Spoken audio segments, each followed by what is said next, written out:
Hi, my name is Beth Hiley here for Board Game Geek at Origins 2017. I'm sitting down with Chris O'Neill from Brotherwise Games, and you brought us Unearth. I did. This is our newest game. Most of your audience will know us for Boss Monster, but we're excited, really excited to launch this new game. It's actually coming out at Gen Con, but we're doing a pre-order campaign that started here at Origins. You can find it at brotherwisegames.com/unearth. And we've been running demos the whole Origins, and people have been loving it. They're super excited about it. I've heard people just in chit-chatting when they've been visiting the booth. Number one thing most people have mentioned has been the art. Yes, so the art is obviously really engaging. We kind of pride ourselves on creating an iconic look. We went for that with pixels with Boss Monster. These are called hexels. It's also called isometric vector art. There's a lot of examples of it out there. The most common that people are citing is Monument Valley. They did a fantastic job with it and really inspired us. But we've also tried to create our own look. The artist is Jesse Riggle. He's sort of famous in the isometric vector art community, so we were really lucky to snag him. And with Boss Monster, we were shooting sort of for an emotional impact of nostalgia, obviously. With Unearth, we're actually trying to target a little bit of a more melancholy feel. We want to sort of transport you to this world where you're not quite sure where it is. Is it Earth? Is it Unearth? What's happened here? What we do know happened is that something's been lost. You actually play a tribe of delvers represented by your guys. These are the little delvers out here, these little guys. They're so cute. And you're trying to sort of reclaim the glory of your long-lost civilization. So that's why we went for sort of this weathered, worn look. But at the same time, it's a game. We want you to have fun, so we went for this bright palette, which I think is part of what draws people in. So why don't you give us a quick overview of what we're going to expect on a turn? Yeah, okay. So we're calling this game sort of dice placement light and a mechanic that we call bend your luck. So it's a very simple game. 8 and above can play this. We had lots of families playing, kids and parents, as well as sort of more casual gamers and more traditional gamers. Each round you can only do 2 things. You can play as many of your Delver cards as you like. Delver cards modify your rolls, they modify the odds of your rolls, they change dice that are already out on the board.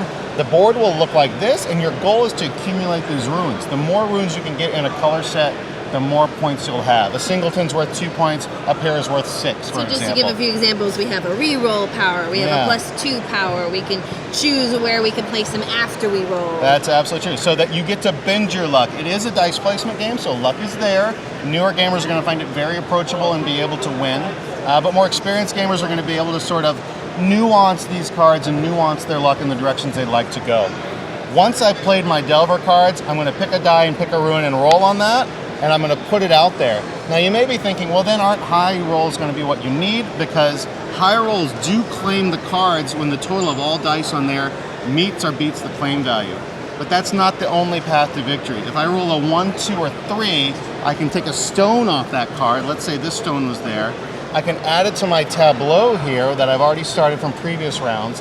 And when I meet the formula of a particular card, for instance, let's say, what did I get here? Let's replace this one with this one. Let's say I had 4 yellows and 2 reds in this. I could get that Temple of Prosperity Wonder, which has a formula of 4 yellows and 2 of anything else. I'll put it there in my tableau, and now I have a power that I have for the rest of the game, or in this case, extra points that are conveyed for the rest of the game. I keep building other stone rings off of that one. So there's multiple paths to victory. There's the runes approach where I'm collecting sets. There's the stones approach where I'm rebuilding wonders. There's the end of age card that comes out towards the end of the game, which can change everything up. In this case, it's a mega rune, which is by itself worth 7 points. Why don't you give us a few more examples, since that we would have different ones come up across different games? Some of these are ruins like the City of Gold. Here's a hot potato ruin, the City of Ash, which is worth -4 points, so you're trying to avoid picking up that one, but somebody has to get it because the game goes until all the runes are collected. But we've also got event cards, like -1 to all dice rolled for the rest of the game, which is going to make it easier to go the stones route. We've got +1 to all dice rolled for the rest of the game, which is going to make it easier to go the runes route. And the Day of Rest, where we'll actually all draw 3 cards from the Delver deck, and anything goes. Now, if you pre-order, you'll get 2 exclusive wonders, and you'll get 2 more exclusive end-of-age cards. So if you pre-order, or if you get it at Gen Con, you're going to get a more enhanced play experience. So, given that you've essentially taught the vast bulk of the game in this little tiny window, I imagine, how long are we looking at when we play? So it's for 2 to 4 players. A 4-player game when you're first starting out is going to take about 45 minutes or so. A 2-player game, when you know what you're doing, it can be quick, 15 to 20 minutes. It's light, it's fun. It really does challenge folks. I had a woman come up to me today and say, I'm a strategy gamer. I never play light games, but I played this game twice. Something about it appealed to me. It really tickled me. I thought that was great. I mean, I think you guys have found a really nice marriage between rules that are easy to pick up with enough depth to keep you engaged, with art that makes it pleasing to look at. I mean, that feels like a very powerful We're really trifecta. excited about it. It's just been super fun. This game was designed by 2 first-time designers, Wow. Matthew Ransom and let me see, Jason Horner. Sorry, Jason, I had a long con. And I'm really excited to see what else we can get from these guys. For their first game, this is amazing. I think they knocked it out of the park. Well, Chris, can't wait to get my hands on this personally for Gen Con. And if you guys want to check that out, this is Unearth, which is going to be published by Brotherwise Games, coming up just a little bit later this summer. And It is, and it's in pre-order again at brotherwisegames.com/unearth.